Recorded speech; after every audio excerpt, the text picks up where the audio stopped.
We're joined by Abe Foxman, the National Director of the Anti-Defamation League. Welcome to Newsmax again, sir. Thank you. It's good to be back. President Obama's administration has ordered tough new penalties against Iran to give banks additional powers to freeze assets linked to the Iranian government. Meanwhile, the U.S. and our allies are arguing that Israel should hold off any military strike against Iranian nuclear facilities to allow more time for the sanctions to work. How do you feel about that?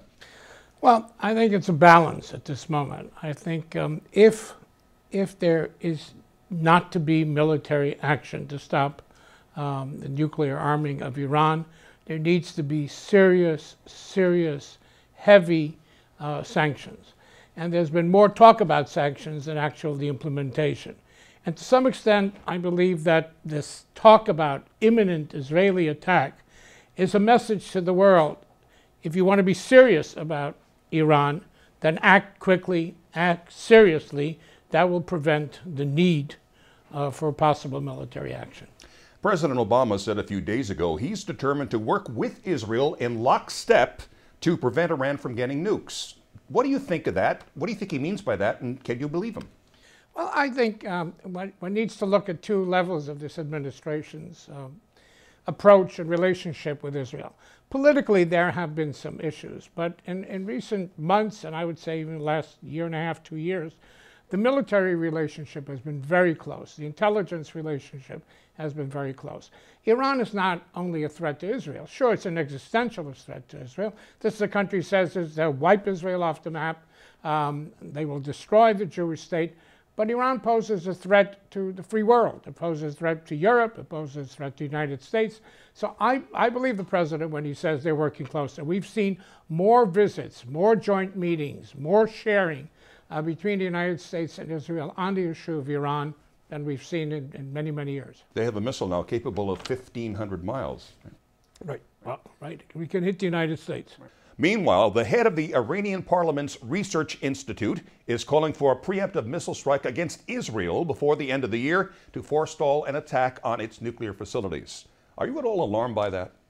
Well, I think any threat from a country which is irrational, which has the ability to arm as they have, which has not changed its tone, its language, its rhetoric, I think we need to take seriously. We can't ignore it.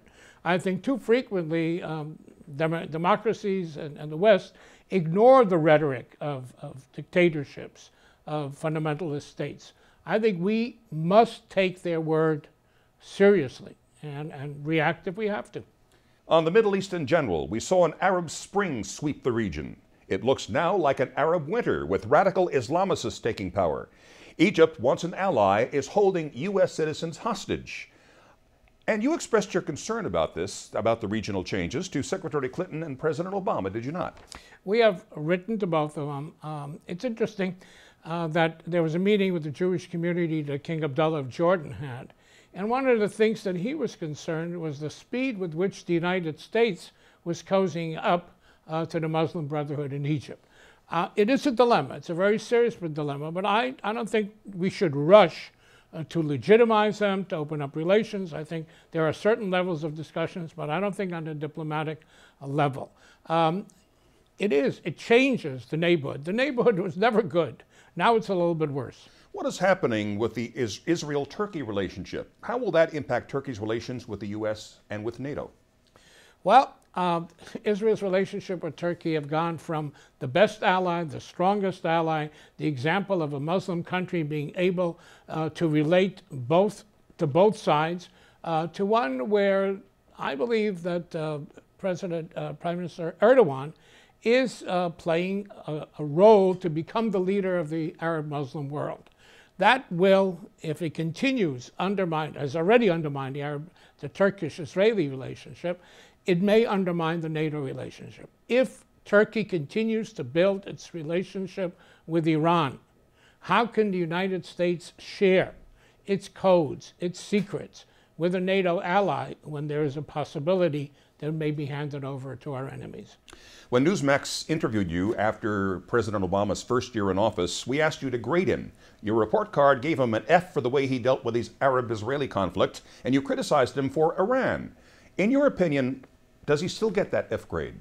No, I think he's improved. I think he's learned from some of the mistakes. I think there's been a reset. I think the speech that President Obama gave at the United Nations, I think puts him back, in my mind, to a B. He still hasn't achieved, but I think a better understanding in terms of what is possible and what is not possible. In fact, I remember I called one of the White House officials and I said, this is a wonderful speech. Had the president given that speech in Cairo 3 years ago, we may have had a two-state solution. But I think there is an understanding. And I think also the fact that this administration is now supplying Israel with bunker busters, the fact that there's aid being given in terms of defense missiles, et cetera, I think shows an understanding that they were wrong. From an F to a B, that's not bad. I would give him a B today, yeah. All right, turning to another topic now. There have been a number of high-profile incidents recently in New York, New Jersey, and here in Florida, including the arrest of a New Jersey man charged in the fire bombings of 2 synagogues. The man was arrested in New Jersey, we should say. After the 2008 financial crisis, the ADL noted an increase in crimes against Jews.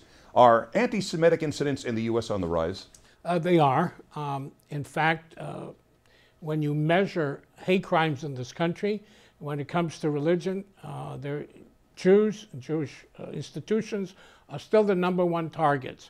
For every time there is a Islamophobic act, there are 10 attacks against Jewish institutions. Unfortunately, anti-Semitism still exists. We're not immune. It's better than anywhere else. It's better than anywhere else in the world, but we're not immune. It's still here. It still needs antidotes, education, education, education. And every time we see an outbreak, I think it's incumbent on the political leadership, on the religious leadership, on the moral leadership to speak out. The other difference in this country is law enforcement understands the threat, understands how serious it is, and in most cases, a couple of days, a couple of weeks, they're apprehended. And that's a very important message to other bigots out there, not to act out their bigotry. You covered a lot of this stuff in your book, Jews and Money. Mm-hmm. Oh yeah, well, that was a result of a spike on the internet of the stereotype of Jews and money, which I felt was a need to write a book. I'm thinking of a 4th book, which would be Hate and the Internet, because now this is a new superhighway. On one hand, as you know, it's enabled us to communicate, to reach out, to interact with people. On the other hand, it also has acted as a superhighway for bigotry, for prejudice, for racism, and anti-Semitism. All right, finally, civility in politics. In an election season, what do our elected leaders and party officials need to do to keep the discourse civil and free from appeals to vote for or against candidates based on their faith? Well, there's nothing wrong in this country, in our environment, with our history, for someone to say, I am a person of faith. This is a value in our system. But it crosses the line when people run for office and say, vote for me because I'm a Christian, or I'm a better Christian, or I believe in Jesus. That crosses the line. That's one of the areas of civility. But I think civility is not only on the issue of religion. There is a lack of respect for the other. And I believe that part of it is the advent of the internet, which depersonalizes speech. That means if I would talk to you this way, it's a different tone, it's a different message. And it has impacted on the lack of civility in our discourse. And we see it in politics. Abe Foxman, as always, thank you so much. Pleasure talking with you. Thank you. It's good to be with you. And thank you for watching Newsmax TV.